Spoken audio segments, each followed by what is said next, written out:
성도 여러분, 안녕하세요. 6월 2일 목요일 아침 말씀 시간입니다. 오늘 함께 하실 하나님 말씀은 사무엘상 16장 1절에서 23절까지 말씀입니다. 그 가운데 1절과 7절 말씀을 봉독하여 드리겠습니다.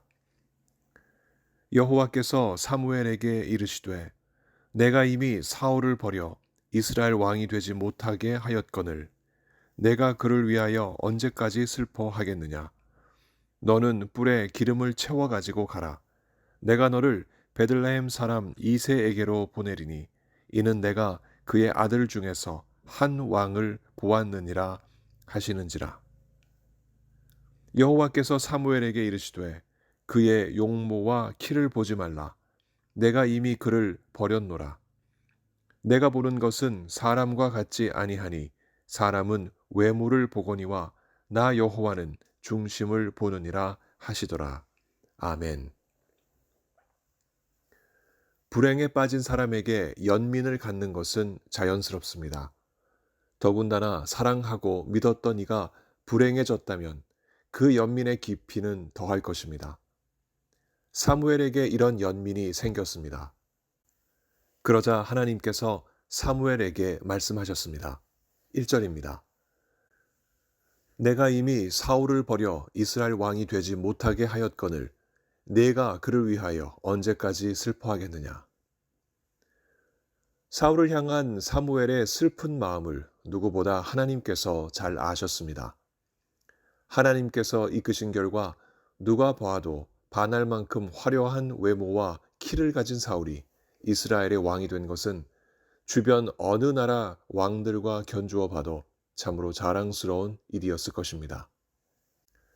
그럼에도 불구하고 사무엘은 또다시 하나님께서 이끄시는 결과 하나님의 말씀을 받들어 사울에게 하나님께서 사울을 그 왕의 자리에서 폐위시키셨다는 무겁고도 슬픈 소식을 전해야만 했습니다.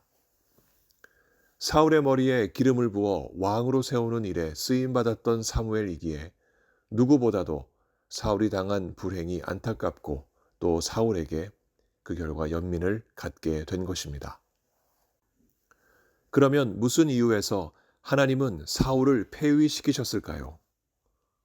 사울 왕이 여호와의 말씀을 버렸으므로 여호와께서 왕을 버려 이스라엘 왕이 되지 못하게 하셨습니다. 라고 사무엘이 사울에게 한 말에 바로 그 이유가 있습니다.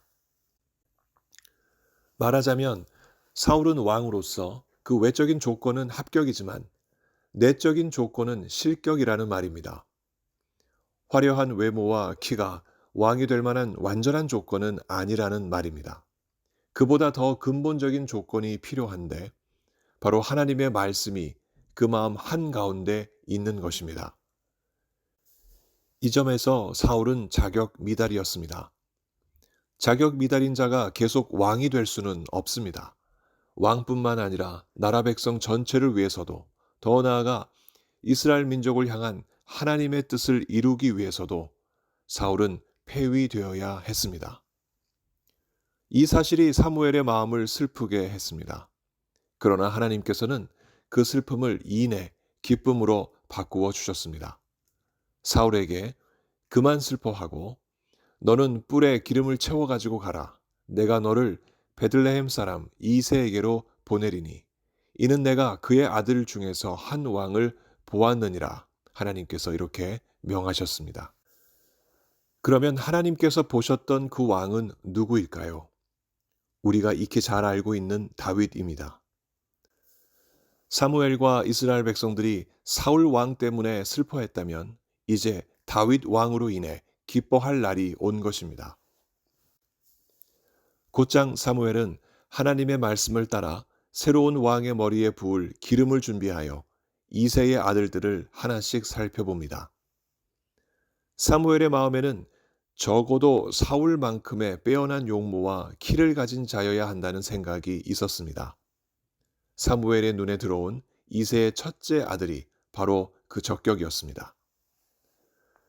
그러나 그런 그의 마음을 하나님께서 바로 이와 같은 말씀으로 교정시켜 주십니다.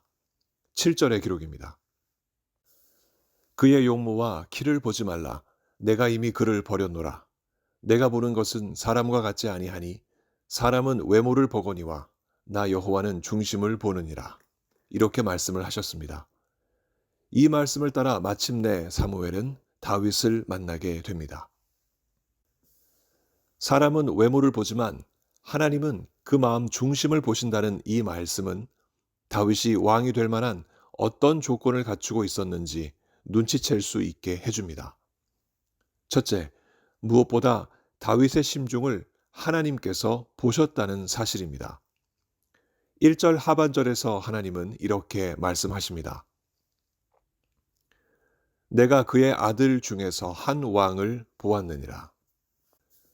하나님이 보셨던 다윗의 심중이 하나님 마음에 쏙 들었기에 다윗은 왕될 자격 심사에 합격한 것입니다. 이때 이 질문이 우리 마음에 솟아납니다. 그럼 우리의 심중 상태가 하나님의 간택을 결정하는 기준이 되는가 하는 것입니다. 만일 그렇다면 우리의 마음 중심을 어떻게 하느냐에 따라 우리는 하나님께 택함을 받기도 하고 버림받기도 하는 운명 결정권자가 됩니다. 그러나 그와 같은 생각은 오해입니다. 1절과 7절에 거듭 나타나는 이 보다라는 단어를 오해해서 생기는 일입니다. 1절 말씀, 이는 내가 그의 아들 중에서 한 왕을 보았느니라 에서 보았느니라 라는 말은 내가 봐두었다, 내가 고려하였다, 혹은 내가 구별하였다 라고 이해해야 합니다.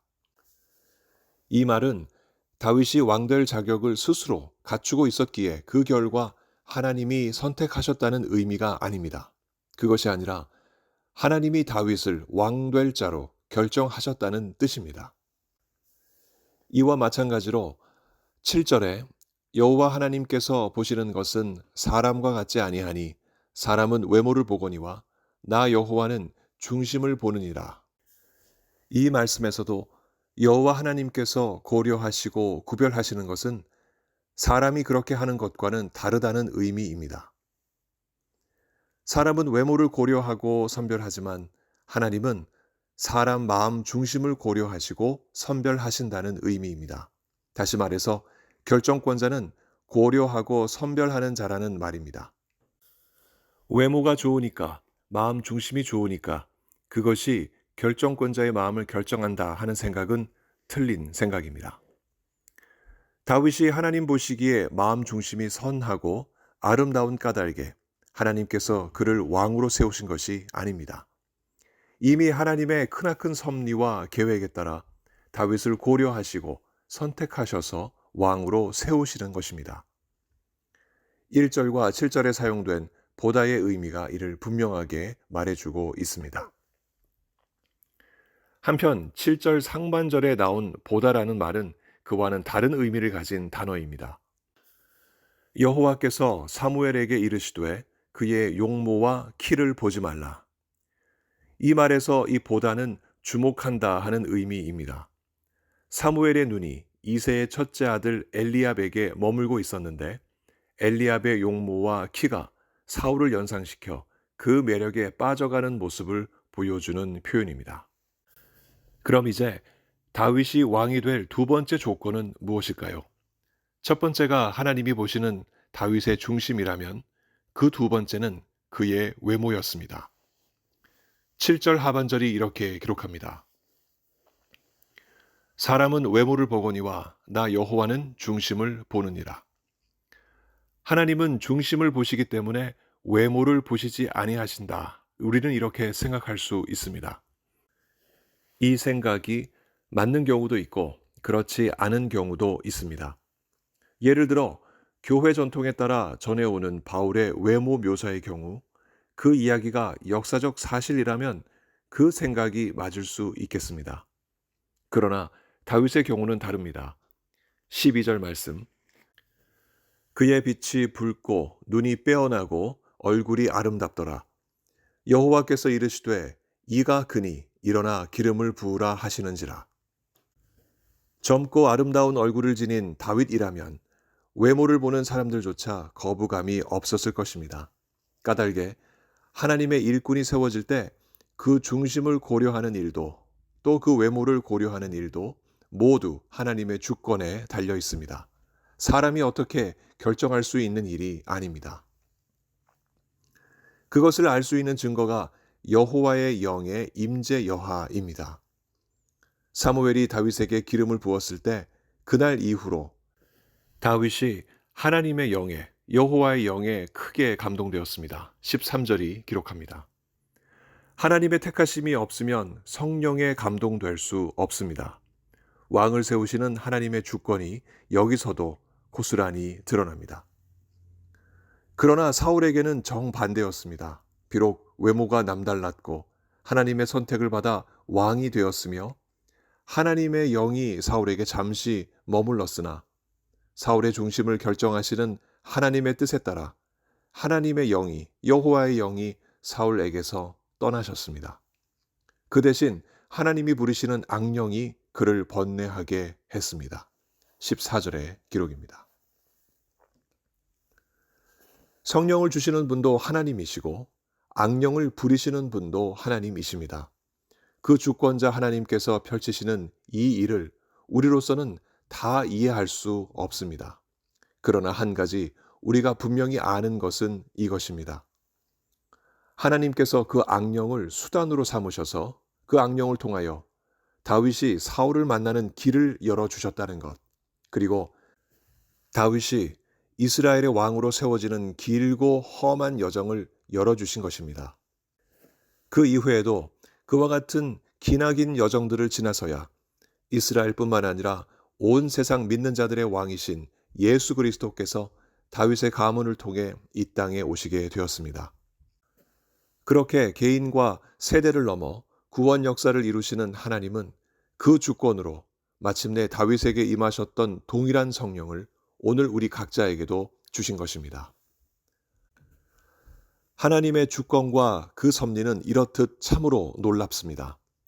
아무리 우리가 그것을 가늠해 보려고 해도 그 깊이와 넓이를 충분히 알 수 없습니다.